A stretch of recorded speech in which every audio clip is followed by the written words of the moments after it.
Hey guys, how's it going? Hope you're doing well. My name is Crown, and today I'm going to read you some very interesting stories that I hope that you're gonna love. And now, without further ado, let's go!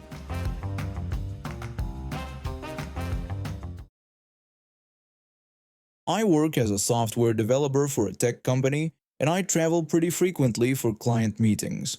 Usually it's just domestic flights. Nothing too crazy, but this particular trip was different. I was flying cross-country to meet with a potential client in California, and my company had booked me on a budget airline to save money. I wasn't thrilled about the 6-hour flight in cramped seats, but I figured I could make it work. I'd been working late the night before, finishing up a presentation for the meeting, so I was exhausted when I got to the airport. My travel companion, a colleague from the sales team, was equally tired. We'd both been putting in long hours to prepare for this pitch, and we were looking forward to getting some rest on the plane. The flight was completely packed. I had a middle seat, which was already annoying enough, but I was determined to make the best of it. I brought my laptop thinking I might get some work done, but the seats were so tight that opening it was nearly impossible. The person in front of me had already reclined their seat, which gave me the idea that maybe I should do the same to get a little more comfortable. About 30 minutes into the flight, I decided to recline my seat. I pressed the button and started to lean back, but something was wrong. The seat moved back maybe an inch and then popped right back upright. I thought maybe I hadn't pressed the button properly, so I tried again. Same thing happened. That's when I realized what was going on. The woman behind me was actively pushing my seat forward with her hands. I could feel the pressure against my back every time I tried to recline. I turned around slightly to see what her deal was, and she was sitting there with this annoyed expression on her face like I was personally ruining her day. I tried one more time to recline, thinking maybe she'd get the hint and stop pushing, but instead, she completely lost it. Karen yelled at me that I couldn't recline my seat because she didn't have enough room. Her voice was loud enough that people around us started looking over. I was honestly shocked. I'd flown hundreds of times and never had anyone physically prevent me from reclining my seat. I didn't really know what to say. I apologized but told her that this is how airplane seats work and everyone can recline. She snapped back that I was reclining too far back and that she couldn't even move. I looked at her more closely. She was a petite woman, probably around 5 feet 2 inches tall. Definitely not someone who should be having space issues in a standard airline seat. Meanwhile, there was a tall guy across the aisle whose knees were practically touching the seat in front of him, and he wasn't making a scene about it. The whole interaction made me incredibly uncomfortable. I'm not good with confrontation, and having someone raise their voice at me on a crowded plane was my worst nightmare. I decided to just stay upright for a while and hope she'd calm down. For the next 10 minutes, I sat there rigid as a board, trying to work on my laptop but mostly just feeling anxious about the situation. My colleague kept asking if I was okay, and I whispered about what had happened. He suggested I call a flight attendant, but I was hoping to avoid making it into a bigger deal. Finally, I saw a flight attendant walking by our section. I figured this was my chance to recline quickly while she was nearby in case the woman behind me tried to cause another scene.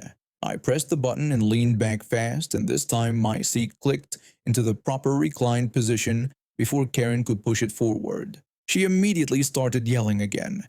Karen demanded to know what I was doing and reminded me that she had told me not to recline. I told her that everyone on this entire plane gets to recline their seat, and that's how it works. She complained that I was going back too far and that this was ridiculous. I was getting fed up at this point. I gestured toward the seat in front of me, which was reclined to exactly the same angle as mine. I explained that my seat was in the same position as the person in front of me and that I wasn't doing anything different than anyone else. I held up my hands through the gap between the seats, trying to show her that I wasn't being unreasonable. Then I sat back and put my headphones on, hoping she'd take the hint that the conversation was over. Karen kept muttering complaints behind me, but she didn't try to talk to me directly again. But apparently the tall guy across the aisle had been watching the whole thing. The tall guy told her that she needed to calm down because I wasn't doing anything wrong. Karen snapped that this was none of his business. He replied that it kinda was his business when she was yelling and disturbing everyone around them. He pointed out that he was crammed in there way worse than she was with his legs, and she didn't see him screaming at people. Karen sarcastically suggested that maybe he should speak up for himself then. The tall guy shot back that maybe she should learn how airplane seats work before getting on a plane. That seemed to shut her up for a while. I spent the rest of the flight trying to focus on my work, but I kept tensing up every time I heard her moving around behind me. It was impossible to relax knowing she was back there, probably still fuming about my seat. The flight couldn't end fast enough. When we finally landed, I was relieved to get off the plane and put some distance between myself and Karen. But when my colleague and I were waiting at baggage claim, guess who showed up right next to us? Karen walked up to the carousel and started grabbing her bags. Standing next to my colleague, it was obvious that she was exactly the same height as him, about 5 feet 2 inches. There was absolutely no reason she should have needed extra space on that plane. My colleague noticed her too and whispered to me about how small she was. We both just shook our heads and grabbed our bags quickly. I didn't want to risk another confrontation in the airport. The whole experience left me feeling pretty shaken up. I kept thinking about how I should have handled it differently. Maybe called the flight attendant right away instead of trying to deal with it myself. But honestly, someone would actually physically prevent another passenger from using their seat properly. I started working at this clothing store about 6 months ago when I was desperate for a job. College wasn't cheap and my parents could only help so much with tuition. The pay wasn't great, but it was steady work, and my manager seemed decent enough during the interview. I'd be dealing with some of the most entitled people on the planet. The job itself was pretty straightforward. Help customers find what they need, work the register, keep the store looking neat. Most people were fine, but there was this one woman who came in every few weeks and made everyone's life miserable. She was probably in her 40s with that specific haircut that screams trouble. You know the one. The other employees had already warned me about her during my first week. My co-worker pulled me aside one day and told me about this woman who always caused problems. She explained that the woman argued about prices, demanded discounts, and threw fits until she got her way. She always asked for the manager even if you were helping her perfectly fine. I asked what the manager usually did about her behavior. My co-worker said he gave her whatever she wanted because he claimed it was easier than dealing with her complaints. I thought that was ridiculous, but I was new and didn't want to make waves. The first time I encountered her, she was returning a dress that was clearly worn and damaged. She claimed it was defective when she bought it, but there were obvious stains and the fabric was stretched out. I politely explained our return policy, and she immediately started raising her voice. Karen demanded to speak to my manager right away and said this was unacceptable customer service. I told her I understood she was frustrated, but I could see the item had been worn extensively. She asked if I was calling her a liar and said she'd been shopping here for years and knew her rights as a customer. The manager came over and immediately apologized to her, processed the return without even looking at the dress, and gave her a store credit. I was stunned. This woman had basically stolen from us, and we rewarded her for it. This became a pattern. Every time she came in, she found something to complain about. The music was too loud, the fitting rooms were dirty, the prices were wrong, and every single time she demanded the manager and got exactly what she wanted. It was infuriating watching her walk all over us. The breaking point came on a busy Saturday afternoon. The store was packed, and I was working the register with a long line of customers waiting. She walked up to the counter with a shirt that was clearly from our regular priced section. Karen told me she wanted to buy the shirt and claimed it was on the sale rack. I looked at the price tag and checked our system. The shirt was $45, definitely not on sale. I politely explained this to her. I apologized and told her the item wasn't currently on sale because it was showing full price in our system. She insisted I was wrong and said it was hanging on the sale rack. She claimed she knew what she saw. I suggested that sometimes items get moved around by other customers and offered to double-check the sales section for her. I walked over to the sale area and confirmed the shirt wasn't there. When I returned, she was getting more agitated, and the line behind her was growing restless. Karen said this was ridiculous and argued that since she found it on the sale rack, it should be sale price. She declared that the customer is always right. I told her I understood her frustration but explained that the item wasn't on sale after checking both our system and the sales section. She demanded to get my manager immediately. The other customers were starting to look annoyed. Some were checking their phones, others were shifting impatiently. I called for my manager, who came over with that familiar defeated look.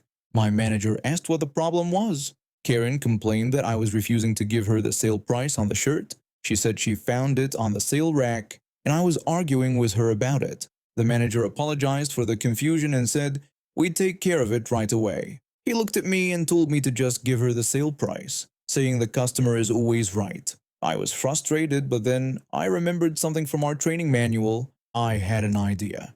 I told him that of course I would do that, and since she was always right about the price, I'd ring it up as a sale item. I processed the transaction, marking the shirt down to the sale price of $20. But then I did something that made me smile internally. I pulled out a red pen and circled a section on her receipt. I explained that since this was a manager override on the price, our store policy required that it was a final sale with no returns or exchanges allowed. I spoke loudly enough for the other customers to hear, making sure she understood completely. I continued explaining that this meant she could not bring this item back for any reason because the sale was final. I asked if she understood. Karen said fine, whatever, and that she just wanted to pay and leave. I handed her the receipt with the final sale policy clearly circled and highlighted. She grabbed it without really looking and stormed out. The other customers seemed relieved that the drama was over. 2 days later, I was working another busy shift when I saw her walking toward the counter. She was carrying a bag with the shirt inside and had that familiar, angry expression. Karen announced she wanted to return the shirt because it didn't fit properly. I apologized but told her that was sold as a final sale with no returns or exchanges. She asked what I was talking about and insisted she could return anything within 30 days. I explained that this didn't apply when it was a manager override. I reminded her that she insisted she was right about the price, so we honored that, but overridden prices are always final sale. I pulled out her receipt and showed her the circled section. I pointed out that I had explained this to her when she bought it, and she said she understood. Karen called this outrageous and demanded to speak to my manager immediately. When my manager came over, I quickly explained the situation. He looked at the receipt and nodded. The manager confirmed that I was right and that when we override prices, it's store policy that the sale is final. He said he remembered this transaction. Karen said he couldn't be serious and mentioned that she'd been shopping here for years. My manager apologized but said the policy was clearly stated on her receipt, and there was nothing we could do. Karen declared this was the worst customer service she'd ever experienced and threatened to never shop here again. The manager said he understood she was upset, but the policy was explained to her at the time of purchase. She started yelling about how she was going to leave bad reviews and tell everyone about our terrible service. Other customers were staring and she was making a complete scene.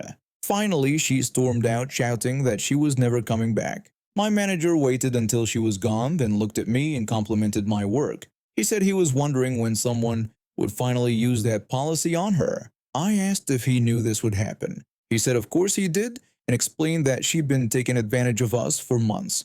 He admitted he kept giving in because it was easier, but I had found the perfect solution. She actually kept her word and never came back. The other employees were thrilled when they heard what happened.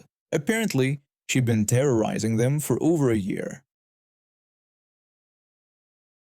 My wife and I had been living in our modest 2-bedroom house. We'd saved up for years to buy it, and we were finally starting to feel settled. Both of us work full-time jobs. I'm a mechanic at a local garage, and she's a nurse at the hospital. We're not rich by any means, but we make enough to cover our mortgage and bills. The trouble started when my wife's cousin showed up at our door one rainy Thursday evening. I'd met Karen maybe twice at family gatherings over the years. She was always the type who seemed to think the world owed her something, but I'd never had to deal with her directly. My wife had mentioned that Karen had been bouncing between relatives' houses for the past few months after losing her apartment, but we figured she'd sort herself out eventually. When she knocked on our door that night, She was soaking wet and carrying 2 garbage bags full of her stuff.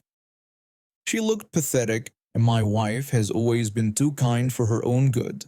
Karen apologized for bothering us and explained that she literally had nowhere else to go. She said her last cousin had kicked her out that day, and she just needed somewhere to crash for maybe a week while she figured things out.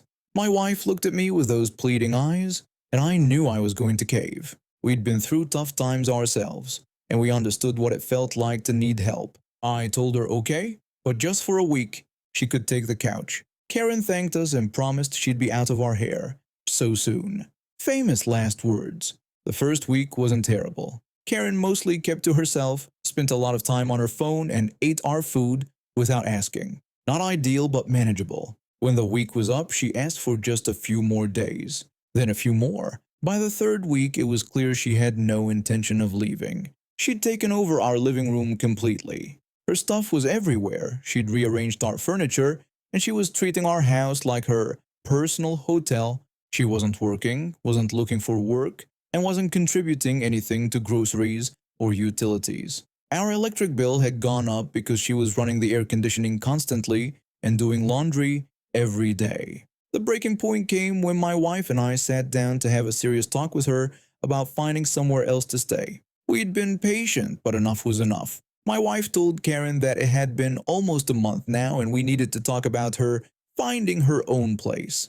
Karen asked what she meant, claiming she thought we were family. I explained that we were family, which is why we helped her out. But this was supposed to be temporary. She wasn't paying rent, wasn't helping with bills, and wasn't even looking for work. Karen insisted she was looking for work and that it was just hard out there. My wife pointed out that we hadn't seen her apply for a single job and that she spent all day watching TV and ordering food delivery. That's when Karen's whole demeanor changed. The fake gratitude disappeared and her true entitled self came out.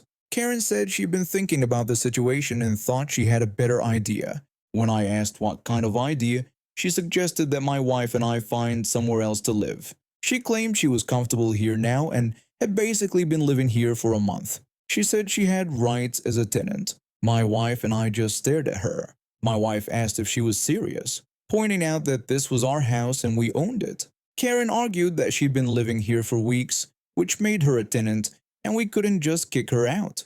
I clarified that we weren't kicking her out but asking her to leave because she was supposed to be here temporarily. Karen declared that she wasn't leaving and threatened to call the police and tell them we were illegally evicting her if we tried to make her. I stood up at that point. I was getting angry, and I needed to make it clear that this conversation was over. I told Karen she needed to pack her stuff and leave that day. That's when she went completely insane. She jumped up from the couch and walked into our kitchen. When she came back, she was holding one of our biggest kitchen knives. Karen announced that she wasn't going anywhere and threatened to stab both of us if we tried to make her leave. She was waving the knife around like a crazy person. My wife grabbed my arm and we both backed away from her. My wife begged her to put the knife down, saying she was scaring us. Karen said good, maybe now we'd listen to her. She then laid out what was going to happen. She demanded that my wife and I pack our stuff and leave, claiming she was keeping the house. She insisted she'd been taking care of it for a month, so it was hers now. I told her that wasn't how any of this worked and that she couldn't just steal someone's house. Karen argued that she wasn't stealing anything but claiming what was rightfully hers. She said we had invited her in and now she wasn't leaving. If we didn't like it, we could get out. She was completely delusional. I could see in her eyes that she genuinely believed she was in the right somehow. My wife was shaking and I knew we needed to get out of there before someone got hurt. I told her to calm down and that we'd figure this out. Karen insisted there was nothing to figure out and that we were leaving while she was staying. End of discussion. I pretended to agree just to defuse the situation. I told her we'd pack some things and stay at a hotel for the night to think about it. She seemed satisfied with that and lowered the knife slightly. My wife and I went to our bedroom and quickly threw some clothes into a bag. I whispered to her that we were going to leave and call the police immediately. She nodded and we headed for the front door. Karen called it a smart choice and told us not to bother coming back because she'd change the locks tomorrow. We got in our car and drove to the end of the street. I called 911 and explained the situation. The dispatcher said they'd send officers right away and told us to stay away from the house until they got there. About 10 minutes later, 3 police cars pulled up to our house. We watched from down the street as the officers approached the front door. We couldn't hear what was being said, but we could see Karen in the doorway, talking to them. Everything seemed calm for a few minutes. Then suddenly Karen came running out of the house, still holding the knife. She was screaming something at the officers, and then she actually threw the knife at one of them. That's when they tased her. She went down hard on our front lawn, convulsing and screaming. The officers quickly handcuffed her and called for an ambulance. One of them walked over to where we were parked and asked us to come give our statements. The whole thing was surreal. Here was this woman who had tried to steal our house, threatened us with a knife, and then attacked police officers. The officer told us she'd definitely be charged with assault, making terrorist threats, and probably a few other things. We had to stay at a hotel that night while they processed the scene, but we got our house back the next day. Karen's stuff was still everywhere, so we had to bag it all up and drop it off at the police station. She actually tried to call us from jail a few days later, demanding that we bail her out. My wife hung up on her immediately. We haven't heard from her since, but we did hear she got sentenced to 6 months in jail and has to pay restitution for the damage to our front door, where she'd apparently been kicking it during her standoff with the police. Some people in our family think we were too harsh, but I don't care. She threatened us in our own home and tried to steal our house. She got exactly what she deserved. She genuinely seemed to believe she had some legal right to our house just because she'd been staying there. Even when the police were explaining to her that she was trespassing, she kept insisting that we were the ones breaking the law. I've been friends with this girl since high school, and looking back, I should have seen the red flags way earlier. She's always been the type to conveniently forget her wallet when we go out or suddenly need to use the bathroom when the check comes. But I guess I kept making excuses for her because we had history. My boyfriend never liked her much. He'd always tell me she was too clingy and that some of the things she did weren't normal friend behavior, like how she'd constantly comment on my appearance, telling me I looked fat in certain outfits or that I should wear more makeup, or how she'd randomly smack my butt when we were hanging out even after I told her it made me uncomfortable. The worst was when she'd get upset if I didn't want her sleeping in my bed during sleepovers. She'd give me the silent treatment and act like I was being mean. But the final straw happened last month. She'd been begging me for weeks to take her to the beach. Every time we talked, she'd bring it up. She kept asking me to please take her to the beach that weekend because she hadn't been all summer and really needed to get out of the house. I told her I wasn't sure because it was kind of expensive with gas and parking and everything. She kept insisting it would be so fun and that we could make a whole day of it. She kept pestering me until I finally gave in. My boyfriend wasn't thrilled about it, but he agreed to come along and help drive. We packed a cooler full of food and drinks, including some wine I've been saving for a special occasion. I spent about $60 on snacks, sandwiches, and drinks for the 3 of us. The morning of the beach trip, she showed up at my apartment empty-handed. I asked if she had brought anything for the beach, and she said she forgot but that it was okay because we could share. My boyfriend gave me a look but didn't say anything. We loaded up the car and headed to the beach. During the 2-hour drive, she didn't offer to help with gas money or anything. She just sat in the back seat talking about all the guys she'd been texting lately. When we got to the beach, she immediately started digging into our food. She ate 2 of the sandwiches I'd made and drank half the bottle of wine before we'd even been there an hour. My boyfriend and I barely got any of it. She told me the wine was so good and asked if I brought another bottle. I said no, that was all I brought. She said that sucked because she could totally drink more. After a while, she said she was going to walk around and explore. We told her we'd be at our spot and to text us if she needed anything. That was the last we saw of her for 3 hours. Around 4 in the afternoon, my boyfriend and I started getting worried. We'd been calling and texting her with no response. We decided to pack up our stuff and look for her. We spent an hour walking around the beach, checking the bathrooms, the snack bar, everywhere we could think of. Finally, we found her making out with 2 random guys near the volleyball courts. She was clearly drunk and all over them. We made direct eye contact with her, and she just looked away and kept kissing one of the guys. My boyfriend asked if she was serious right now. We stood there for a minute, but she completely ignored us. So we walked back to our car and waited.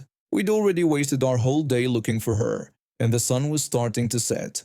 Other people were packing up and leaving. She finally stumbled back to our car around 6, still drunk and giggling. She greeted us and said sorry, explaining that she'd met some really cool people, then asked if we were ready to go.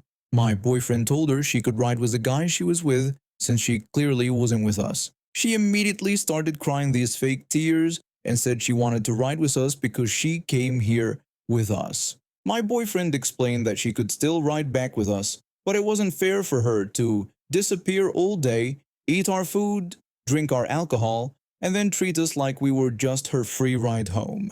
She said she couldn't believe he was being so mean to her. He pointed out that we'd spent an hour looking for her because we were worried something had happened, and that she saw us and ignored us. She said she was just having fun and asked if that wasn't what the beach was for. I told her we brought her here as our friend, that we bought all the food and drinks and drove her here, and she just used us. Instead of apologizing or even acknowledging what she'd done, she got even more dramatic. She said fine, if we didn't want her there, she'd find her own way home. She walked off toward the guy she'd been with. My boyfriend called after her that she could still ride with us, but she kept walking. A few minutes later, I got a notification that she'd turned off her location sharing. We waited another 20 minutes to see if she'd come back, but she didn't. So we drove home without her. The whole ride back, my boyfriend kept saying he was sorry it had turned out that way, but that he couldn't watch her take advantage of me anymore. The next day, she started posting on social media about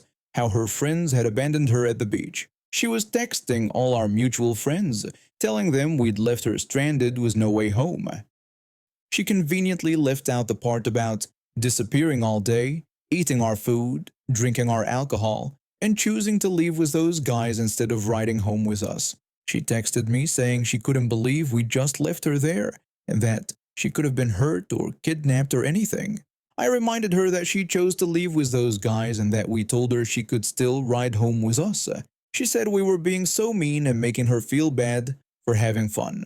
I explained that she used us as a free ride and meal service, then ignored us when we were worried about her. She said she thought we were friends and that friends don't abandon each other. I finally blocked her on everything. My boyfriend was right all along about her being a user. She never apologized or took responsibility for anything. Instead, she kept playing the victim and telling everyone who would listen that we were terrible friends who abandoned her. I found out later from one of our mutual friends that she'd actually gone home with one of those guys that night. So she wasn't even stranded like she claimed. She just wanted to make us look bad because my boyfriend had called her out on her behavior. Some of our mutual friends believed her story at first, but when they heard the full truth, they started seeing her pattern too. Turns out I wasn't the only one she'd been using. She'd pulled similar stunts with other people, always playing the victim when someone finally stood up to her. I should have cut her off years ago, but sometimes it takes a situation like this to really see someone for who they are. My boyfriend and I are still together, and we joke about that beach day sometimes. He always says he's proud of himself for finally saying what needed to be said, even though it made her cry. She tried to reach out a few weeks later through a mutual friend, saying she wanted to apologize and work things out. But after years of this behavior, I was done. I've been working at this sandwich shop for about 8 months now. My official job title is prep cook, which means I'm supposed to stay in the back slicing meats, chopping vegetables, and keeping everything stocked for the sandwich makers. But here's the thing about busy restaurants. Everyone has to pitch in when things get crazy. The register area would get overwhelmed during rushes, and I'd see customers getting frustrated with the wait times. So I started jumping on the register during busy periods to help take orders. It wasn't officially part of my job description, but it seemed like the right thing to do. I've been doing this for months without any issues. The other employees appreciated the help, and customers got served faster. I thought I was being a good team player. The manager never said anything about it, so I figured she was okay with it too. That all changed on a particularly busy Tuesday afternoon. I was taking orders at the register when this customer came up and ordered a turkey club with extra mayo. I punched it into the system, but somehow I accidentally hit the wrong button and it went through as a ham club instead. The sandwich maker started working on it before anyone noticed the mistake. When the customer pointed out the error, we had to remake the whole sandwich. It was a small mistake that cost maybe $3 worth of ingredients and added about 2 minutes to the order. Nothing major, but it happened right when my manager was walking by. She lost it, right there in front of a line of customers, the other employees, and basically everyone in the restaurant. She started yelling at me. She demanded to know what I was doing at the register, reminding me that I was a prep cook, not a cashier. I tried to explain that I was just helping with the rush like I always did, but she wasn't having it. She told me I clearly couldn't handle working the register and gestured at the sandwich that was being remade like I'd somehow caused a major disaster. Then she laid down the law I was never to touch the registers again because that wasn't my job. She told me to stay in the back where I belonged. Everyone was staring at us. The customers in line looked uncomfortable, and my co-workers were trying to pretend they weren't listening. I wanted to remind her that I'd been helping at the register for months without any problems, but I could tell she wasn't in the mood to hear it. I just told her I understood and walked back to the prep area, feeling humiliated. The other employees gave me sympathetic looks, but nobody said anything. We all knew not to push back when she was in one of her moods. For the rest of that shift, I stayed exactly where I was supposed to be. I prepped vegetables, restocked supplies, and kept my mouth shut. The manager seemed satisfied that she'd put me in my place. The next day started normally enough. I came in, did my prep work, and minded my own business. But then noon hit, and the lunch rush came in like a tsunami. The line started forming around 11:30 and just kept growing. By 12:15 it was stretching out the front door and down the sidewalk. I could see office workers checking their watches and looking frustrated. Some people were already turning around and leaving. My manager was the only one working the register, and she was clearly struggling. She kept messing up orders, having to ask customers to repeat themselves, and getting flustered when people asked questions about the menu. The whole ordering process was moving at a snail's pace. Meanwhile, I was in the back doing exactly what I'd been told to do. I restocked the napkin dispensers, I wiped down tables, I refilled the condiment containers, I organized the prep area. I was being the perfect employee, following orders to the letter. The manager kept looking back at me while she struggled with the register. I could see the stress building on her face as the line got longer and customers got more impatient. A few people walked out shaking their heads. Around 12:30, she finally cracked. She looked over at me with desperation in her eyes and asked if I could please help her at the register. I looked up from the stack of napkins I was organizing and gave her my most innocent expression. I told her sure, but that I just wanted to follow what she'd said yesterday about never touching the registers again. She realized exactly what she'd done to herself. She stammered that this was different and that we really needed help. I told her I understood, but reminded her that she'd been very clear that it wasn't my job. I explained that she'd said I should stay in the back where I belonged, and I was just trying to be a good employee by following her instructions. She looked around at the chaos she'd created. The line was still growing, customers were getting angry, and the other sandwich makers were falling behind because orders weren't coming in fast enough. She admitted that maybe she'd been a bit harsh yesterday and asked if I could just help them out. I told her I'd be happy to help, but I wanted to make sure I understood correctly. I asked if she was saying it was okay for me to work the register again. She said yes, fine, whatever, and practically begged me to get over there. I walked over to the register with a smile on my face and started taking orders. Within minutes, the line was moving again. Customers were getting served efficiently, and the stress level in the restaurant dropped significantly. The manager watched me work for a few minutes, probably realizing that I'd been doing a good job all along. The small mistake from the day before suddenly seemed pretty insignificant compared to the disaster she'd just created by trying to handle everything herself. For the rest of the rush, I worked both positions, jumping between the register and my prep duties as needed. Everything ran smoothly just like it had for months before her little outburst. After the lunch crowd died down, she pulled me aside. She thanked me for helping that day and said she appreciated it. I told her it was no problem and that I was always happy to help the team. She never apologized for embarrassing me in front of everyone, but she also never told me to stay away from the register again. From that day forward, I went back to helping during rushes like I always had. And now we have reached the end of today's stories. Thank you for watching, and see you next time.